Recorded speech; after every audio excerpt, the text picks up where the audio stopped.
కుమారుడు కుమార్తె నీతిమంతులుగా, యథార్థవంతులుగా, న్యాయవంతులుగా ఉంటే తండ్రి సింహాసనానికి డైరెక్ట్ గా వెళ్ళిపోతారు. ఈ లోకాన్ని విడిస్తే, ఈ లోకాన్ని విడవకుండా ఉండే మానవుడు అంటూ ఎవ్వరు లేనే చెప్పండి, మీరు లేరు. 90 సంవత్సరాలకో, 100 సంవత్సరాలకో, 70 సంవత్సరాలకో ఈ లోకాన్ని విడవలసిందే, తండ్రి దగ్గరికి వెళ్ళాల్సిందే.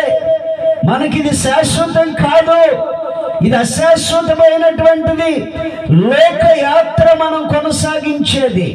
ఎక్కడికి మన యాత్ర అంటే, మనకు ఒక సొంత ఇల్లు ఉంది, సొంత తండ్రి ఉన్నాడు, సొంత నివాస స్థలము, శ్రమలు లేని స్థలము, అశాంతి లేని స్థలము, గొడవలు లేని స్థలము, నిందలు లేని స్థలము, అవమానాలు లేని స్థలము, ఆకలి దప్పులు లేని స్థలము, సంతోషకరముగా పరిశుద్ధుడు పరిశుద్ధుడు పరిశుద్ధుడని తండ్రి చుట్టూ తిరుగుతూ సంతోషగానాలతో ఆయన కౌగిలించుకుంటూ ముద్దాడుకుంటూ సంచరించే స్థలం అది.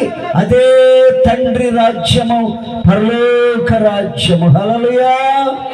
అక్కడ ఆకలైనా